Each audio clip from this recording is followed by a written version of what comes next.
கழகத்துடைய மூத்த முன்னோடிகளே, வந்திருக்கக்கூடிய அனைத்து தாய்மார்களே, அக்காக்களே, சகோதரிகளே, தங்கைகளே, முத்தமிழ் நாட்டு கலைஞருடைய உயிரினும் மேலான அன்பு உடன்பிறப்புகளே, அத்தனை பேருக்கு முதல்வருடைய வணக்கத்தை தெரிவித்துக் கொள்கிறேன். இன்றைக்கு பல்லடத்தில் கழகத்துடைய மேற்கு மண்டல மகளிரணி மாநாடு மிகுந்த எழுச்சியோடு சிறப்பாக நடைபெற்றுக் கொண்டிருக்கிறது. நம்முடைய தலைவருடைய வழிகாட்டுதலின்படி இந்த மாநாட்டை இவ்வளவு சிறப்பாக ஏற்பாடு செய்திருக்கக்கூடிய அண்ணன் செந்தில் பாலாஜி அவர்களுக்கும், இந்த மாநாட்டிற்கு தலைமை பொறுப்பேற்றிருக்கக்கூடிய கழகத்துடைய துணை பொதுச் செயலாளர் அத்தை கனிமொழி கருணாநிதி அவர்களுக்கு முதல்ல என்னுடைய பாராட்டுகளையும் வாழ்த்துக்களையும் நான் தெரிவித்துக் கொள்கிறேன். கடந்த 14ஆம் தேதி திருவண்ணாமலையில் தலைவருடைய கட்டளையின் பேரில் இளைஞரணி நிர்வாகிகள் நிர்வாகிகள் சந்திப்பு 14ஆம் தேதி திருவண்ணாமலையில் வெற்றிகரமாக நடத்தி காட்டினார். கிட்டத்தட்ட 1,30,000 இளைஞரணி நிர்வாகிகள் அந்த சந்திப்பு கூட்டத்தில் கலந்து கொண்டு ஒரு மாநாடு போல அந்த நிகழ்ச்சி நடந்தது. அந்த எழுச்சியை பார்த்து இளைஞர்கள் வந்திருக்காங்க. எழுச்சியை பார்த்து அந்த மக்கள் பார்த்து இளைஞர்களை பார்த்து ஒரு 10 நாட்கள் சங்கி கூட்டமோ அடிமை கூட்டமோ கலந்துகிட்டே இருந்தது. இன்னைக்கு நல்லடத்துல குடிக்கக்கூடிய அந்த கடல் போல் கூட குடிக்கக்கூடிய நம்முடைய மகளிர் கூட்டத்தை இந்த மாநாட்டை பார்த்தாங்கன்னா தமிழ்நாடு கூட்டமோ அடிமை கூட்டமோ அடுத்த 10 நாளுக்கு நிச்சயமா தூங்க போறது தான். நம்முடைய தலைவருடைய நல்லாட்சிக்கோ தலைமைக்கோ மகளிர் மத்தியில் கிடைக்கக்கூடிய அந்த வரவேற்புக்கு இந்தியாவில் இருக்கக்கூடிய அனைத்து மகளிருக்குமான உரிமை குரலாக நம்முடைய கழக தலைவருடைய குரல் இன்னைக்கு கொடுத்துக் கொண்டிருக்கிறது. அதுக்கு ஒரே ஒரு எடுத்துக்காட்டை இங்கே நான் குறிப்பிட விரும்புகிறேன். 2 நாளா சோசியல் மீடியாவில் இங்க வந்திருக்கக்கூடிய சகோதரர்கள் நீங்க பார்த்திருப்பீங்க. சோசியல் மீடியாவில் ஒரு வீடியோ மிகுந்த வைரலாக போய்கொண்டிருந்தது. அதிகம் ஷேர் செய்யப்பட்டது, தொலைக்காட்சிகளில் ஒளிபரப்பப்பட்டது. ஜம்மு காஷ்மீர் மக்கள் ஜனநாயக கட்சியுடைய தலைவர் முன்னாள் முதலமைச்சர் சகோதரி மெஹபூபா முஃப்தி அவர்களுடைய பேட்டி ஒளிபரப்பாச்சு. அவர்களே அம்மையார் அவர்களே காஷ்மீரில் இருக்கக்கூடிய ஒரு பத்திரிகையாளர் சந்திப்பில் கலந்து கொண்டார். சகோதரி மெஹபூபா முஃப்தி அவர்கள் நம்முடைய தாய்மொழி காஷ்மீரில் பதில் கொடுத்திருந்தார். கேட்கிற கேள்விகளுக்கு எல்லாம் கூட தாய்மொழி காஷ்மீரி மொழியில பதில் கொடுத்திருந்தார். அப்ப ஒரு பத்திரிகையாளர் தாய்மொழியில பேசுறீங்க, உருதுல பேசுங்க அப்படின்னு ஒரு பத்திரிகையாளர் கேள்வி கேட்டோன்னு அம்மையார் மெஹபூபா முஃப்தி அவர்கள் சொன்ன வார்த்தை, என்கிட்ட டிரான்ஸ்லேஷன் கேட்கிறீங்களே, உங்களுக்கு தைரியம் இருந்தா தமிழ்நாட்டுக்கு போய் என்னுடைய சகோதரர் மு.க. ஸ்டாலின் கிட்ட போய் இதை கேட்க கொடுத்து உங்களுக்கு தைரியம் இருக்கா அப்படின்னு கேட்டாங்க. தாய்மொழியில பேசக்கூடாதுன்னு என்கிட்ட சொல்றீங்களே, தமிழ்நாட்டுல போய் சொல்றதுக்கு தைரியம் இருக்கா? பத்திரிகையாளரை பார்த்து முதலமைச்சர்கள் கேட்டுக்கிறாங்க. மொழி உரிமை, மாநில உரிமை, பெண் உரிமைன்னு வந்துருச்சுன்னா காஷ்மீரில் இருக்கவங்க கூட தமிழ்நாட்டில் இருக்கக்கூடிய நம்முடைய முதலமைச்சருடைய பேர் தான் முதல்ல ஞாபகம். அப்படிப்பட்ட தலைவரே இருக்கிறோம். ஒரு காலத்துல கேரளாவுடைய ஐக்கியத்துல கோயில் தெருக்கல்ல ஒடுக்கப்பட்ட மக்கள் நடப்பதற்கு அனுமதி கிடையாது. தொடக்கம் தான் திராவிட மாடலுடைய ஒரு நிலையம் இருந்துச்சு. இனிதான் லோடிங். கிட்டத்தட்ட 101 ஆண்டுகளுக்கு முன்பு 1924ஆம் ஆண்டு அந்த கொடுமையை எதிர்த்து போராடினவர் தான் தந்தை பெரியார் அவர்கள். அப்பொழுது அவர் கைது செய்யப்பட்டார். அந்த போராட்டத்தை முடக்கிறதுக்காக தந்தை பெரியார் அவர்களை கைது செஞ்சாங்க. பெரியாரை கைது செஞ்சுட்டா அந்த போராட்டம் நீர்த்து போயிருந்து அப்ப இருந்த அரசாங்கம் நம்பிச்சு. ஆனா பெரியாரை கைது செஞ்ச உடனே அந்த போராட்டத்தை தந்தை பெரியாருடைய மனைவி அன்னை நாகம்மையார் அவர்கள் கையில் எடுத்து அதை வெற்றிகரமா நடத்தி காட்டினாங்க. இப்படி திராவிட இயக்கத்துடைய தொடக்கம் முதலே இந்த இயக்கத்திற்காக ஏராளமான மகளிர் தங்களுடைய வாழ்வை அர்ப்பணிச்சிருக்கிறாங்க, உழைச்சிருக்கிறாங்க. அத்தகைய பெருமை மிகு மகளிருடைய தொடர்ச்சியாகத்தான் இங்க வந்திருக்கக்கூடிய அத்தனை சகோதரிகள் உங்க அத்தனை பேரையும் நான் பார்க்கிறேன். இன்னும் சொல்ல போனா தந்தை பெரியாருக்கு அவருடைய தந்தை பெரியாருங்கிற பேரை பட்டத்தை பெற்றுக் கொடுத்தது வச்சது இங்க வந்திருக்கக்கூடிய மகளிர் தான். தந்தை பெரியார் வழியில, பேரறிஞர் அண்ணா காட்டின வழியில, கலைஞர் காட்டின வழியில இன்னைக்கு நம்முடைய தலைவர் அவர்கள் ஏராளமான திட்டங்களை கொடுத்துட்டு இருக்கிறார். பேரறிஞர் அண்ணா தான் சுயமரியாதை திருமணங்களுக்கு செல்லும்னு சட்டத்தை கொண்டு வந்தார். கலைஞர் அவர்கள் தான் இந்தியாவிலே முதன்முறையாக காவல்துறையில மகளிருக்கு பணி வாய்ப்புகளை ஏற்படுத்தி கொடுத்தாங்க. அது மட்டும் இல்ல, அரசு தொடக்க பள்ளியில மகளிர் மட்டும்தான் ஆசிரியர்கள் வரணும்னு அந்த சட்டத்தை ஏற்றினாங்க. இந்தியாவிலேயே முதன்முறையா 1989 ஆண்டுல பெண்களுக்கு குடும்ப சொத்துல சம உரிமைன்னு சட்டத்தை கொண்டு வந்தவர் முத்தமிழ் டாக்டர் கலைஞர் அவர்கள். 30 ஆண்டுகளுக்கு பின்பு 2018 ஆண்டு கலைஞர் கொண்டு வந்த சட்டத்தை ஒத்துக்கிட்டு இன்னைக்கு ஒட்டுமொத்த இந்தியாவிலும் அந்த சட்டத்தை ஏத்துக்கிட்டு இருக்கு. அவன் ஒண்ணு நினைச்சிட்டான்னா அதை முடிக்கிறதுக்கு எந்த எக்ஸ்ட்ரீமுக்கு வேணாலும் போவான்.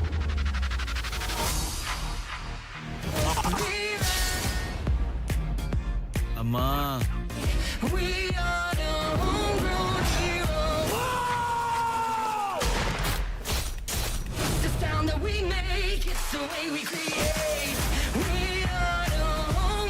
சூப்பர்.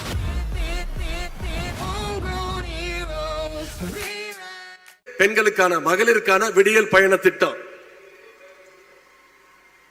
கிட்டத்தட்ட 860 கோடி பயணங்களை மகளிர் மேற்கொண்டிருக்கிறாங்க. இந்த 4.5 வருஷத்துல மட்டும் விடியல் பயண திட்டத்தில் ஒவ்வொரு மகளிரும் 900 ரூபாய் மாதம் 900 ரூபாய் சேமிக்கிறாங்க. அது மட்டுமல்ல, தாய்மார்கள் தங்களுடைய குழந்தைங்க பிள்ளைங்க காலையில பள்ளிக்கூடத்துக்கு போகும்போது வெறும் வயிற்றுல போக கூடாதுன்னு, படிக்க கூடாதுன்னு நம்முடைய முதலமைச்சர் அறிமுகப்படுத்தின திட்டம் தான் முதலமைச்சர் காலை உணவு திட்டம். இன்னைக்கு ஒவ்வொரு நாளும் 22 லட்சம் குழந்தைங்க முதலமைச்சர் காலை உணவு திட்டத்தில் பயன்பட்டு இருக்கிறாங்க. அதே மாதிரி அரசு பள்ளியில் படிக்கக்கூடிய மாணவர்கள் உயர்கல்வி படிக்கணும்னு எந்த கல்லூரியில போய் சேர்ந்தாலும் அவங்களுக்கு கல்வி உதவி தொகையா மாசம் 1000 ரூபாய் நம்முடைய முதலமைச்சர்கள் கொடுத்துட்டு இருக்கிறார். இதற்கெல்லாம் மகுடம் வச்சது போல ஒரு திட்டம், அதுதான் கலைஞர் மகளிர் உரிமை தொகை திட்டம். இந்த திட்டத்தை நம்முடைய முதலமைச்சர்கள் செயல்படுத்தினப்போ மாசம் 1000 ரூபாய் என்பது எங்களுடைய அண்ணன் எங்களுக்கு கொடுக்கிற தாய் வீட்டு சீர்னு நம்முடைய பெண்கள் கொண்டாடினாங்க, உரிமை கொண்டாடினாங்க. இன்னைக்கு ஒவ்வொரு மாதமும் 1,30,00,000 மகளிருக்கு கலைஞர் மகளிர் உரிமை தொகை மாசம் 1000 ரூபாய் போயிட்டு இருக்கு. இப்படி மகளிருடைய பயனளிக்கின்ற பல திட்டங்களை நம்முடைய முதலமைச்சர் அவர்கள் தொடர்ந்து பார்த்து செய்து வருகிறார்கள். இது திராவிட மாடல் பார்ட் 1 மட்டும்தான். திராவிட மாடல் 2.0 பெண்களுக்கு மேலும் பயனளிக்கக்கூடிய பல்வேறு திட்டங்களை நிச்சயம் நம்முடைய கழக தலைவர் அவர்கள் முதலமைச்சராக பொறுப்பேற்று உங்களுக்கு கொடுப்பார். ஆனா இந்த வளர்ச்சி எதுவும் பிடிக்காத ஒன்றிய அரசு தமிழ்நாட்டுக்கு இன்னைக்கு பல்வேறு வகையில தொந்தரவுகளை கொடுத்துட்டு இருக்கிறாங்க. நிதி உரிமை, கல்வி உரிமை, மொழி உரிமைன்னு ஒவ்வொரு உரிமையா மாநில உரிமைகளா படிச்சுக்கிட்டு இருக்கிறாங்க. இப்ப கூட பாத்தீங்கன்னா சமீப சுயமரியாதை மிக்க இந்த மகளிர் படம் இருக்கின்ற வரைக்கும் சங்கிகளால தமிழ்நாட்டுக்குள்ள தொட்டு கூட பார்க்க முடியாது. தமிழ்நாடு என்பது தந்தை பெரியார் அவர்கள் உருவாக்கிய சமத்துவ பூங்கா. இங்கே அமைதியும் சகோதரத்துவமும் மத நல்லிணக்கமும் தான் என்னைக்கும் நினைச்சு நிற்கும். இந்த அமைதி பூங்காவுக்குள்ள அத்துமீறி நுழையணும்னா பாசிச சங்கில் நினைச்சாங்கன்னா அவங்கள எப்படி விரட்டி அடிக்கணும்ன்ற அந்த ட்ரிக்கு நம்முடைய தலைவர் அவர்களுக்கு தெரியும். தமிழ்நாட்டுடைய அமைதியை சீர்குலைக்க ஒருபோதும் நாம் அனுமதிக்க மாட்டோம்.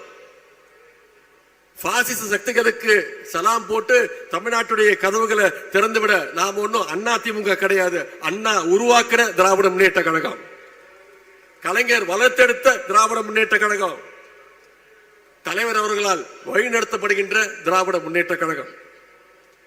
ஆகவே பாசிஸ்டுடைய பாட்சா என்னைக்கும் தமிழ்நாட்டில் பலிக்கவே பலிக்காது. உடன்பிறப்புகள் விடமாட்டாங்க.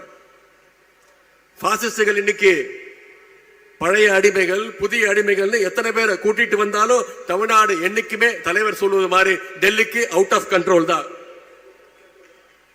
இன்னைக்கு நம்முடைய தலைவர் அவர்கள் கழகத்துடைய துணை பொதுச் செயலாளர் அத்தை கனிமொழி கருணாநிதி அவங்க தலைமையில ஒரு குழு அமைச்சிருக்கிறாங்க, தேர்தல் அறிக்கை தயாரிப்பு குழு. அந்த குழு தமிழ்நாடு முழுக்க பயணிச்சு மக்களை சந்திச்சு அவங்களுடைய கோரிக்கைகள், குறிப்பா மகளிருடைய தேவைகள் எல்லாம் உணர்ந்து ஒரு தேர்தல் அறிக்கையை தயாரிக்க இருக்கிறாங்க. இன்னைக்கு திராவிட முன்னேற்ற கழகம் அந்த குழு அமைச்சு வந்து அண்ணா திராவிட முன்னேற்ற கழகமும் போட்டிக்கு ஒரு குழு அறிவிச்சிருக்கிறாங்க, தேர்தல் அறிக்கை குழுன்னு. நான் அடிமைகளை பார்த்து கேட்கிறேன், எப்படியும் எங்களுடைய தேர்தல் அறிக்கையை பார்த்து காப்பி அடிச்சு நீங்க தேர்தல் அறிக்கையை விட போறீங்க. அதிமுக என்ன காப்பி பேஸ்ட் பண்ணாலும் பொதுமக்கள், குறிப்பா மகளிர், தமிழ்நாட்டு மகளிர் அவங்களை நம்புவதற்கு தயாராக இல்லை. ஏன்னா திராவிட முன்னேற்ற கழகம் தான் என்னைக்கும் சொல்வதை செய்கின்ற அரசாகவும் செய்வதை சொல்லுகின்ற அரசாகவும் நம்முடைய திராவிட மாடல் அரசு செஞ்சு காட்டி இருக்கு. பெண்களுடைய வாழ்க்கை முன்னேற வேண்டும் என்று அவர்களுடைய இடத்திலிருந்து யோசிச்சு பார்த்து உழைக்கின்ற இயக்கம் திராவிட முன்னேற்ற கழகம். எனவே தமிழ்நாட்டு மகளிர் எப்பொழுதுமே கழகத்தின் பக்கம் உறுதியா நிற்பீங்க. அதற்கு இங்க கூடியிருக்கக்கூடிய இந்த கடல் போக கூடியிருக்கக்கூடிய இந்த மாநாடு சாட்சி. வருகின்ற 2026 சட்டமன்ற தேர்தலில் மீண்டும் கழக அரசு அமைய இங்க இருக்கக்கூடிய மகளிர் நீங்க உங்களுடைய ஆதரவையும் உழைப்பையும் நீங்க கொடுக்கணும். அரசினுடைய சாதனைகளையும் திட்டங்களையும் உங்களுடைய நண்பர்கள், உங்களுடைய உற்றார் உறவினர்கள்ட்ட எடுத்து சொல்லணும். குறிப்பா எஸ்ஐஆர் திட்டத்தினால கிட்டத்தட்ட 1 கோடி வாக்காளர்கள் நீக்கி இருக்காங்க.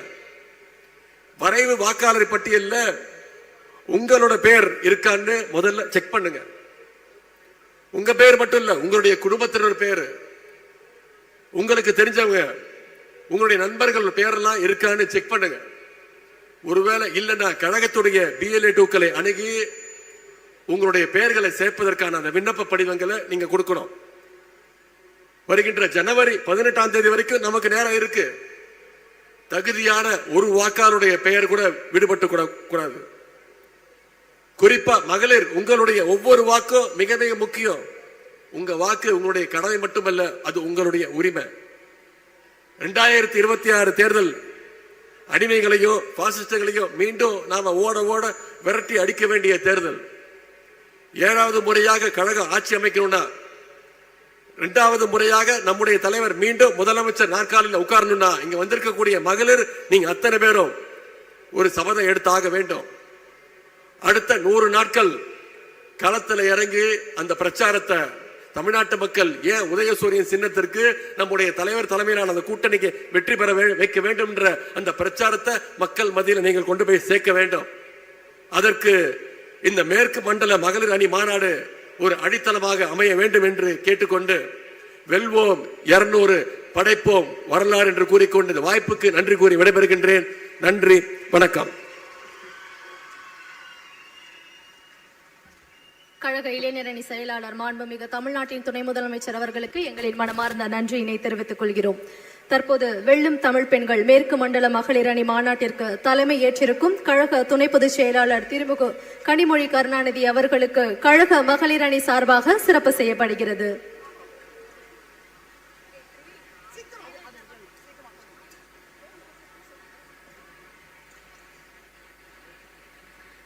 கழக மகளிர் அணி சார்பாக நம்முடைய நாடாளுமன்ற உறுப்பினர் கனிமொழி அவர்களுக்கு நினைவு பரிசு வழங்கி சிறப்பிக்கப்படுகிறது.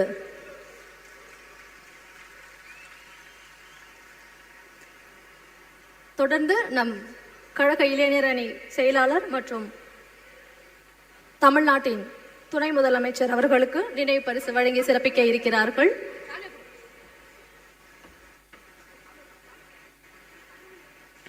கழக இளைஞர் அணி சார்பாக நம்முடைய தமிழ்நாட்டின் துணை முதலமைச்சர் அவர்களுக்கு நினைவு பரிசு வழங்கி சிறப்பிக்கப்படுகிறது. தொடர்ந்து கரூர் மாவட்ட கழக செயலாளர் மற்றும் மேற்கு மண்டல பொறுப்பாளர் திரு செந்தில் பாலாஜி அவர்களுக்கு கழக மகளிர் அணி சார்பாக நினைவு பரிசு வழங்கி சிறப்பிக்க இருக்கிறது.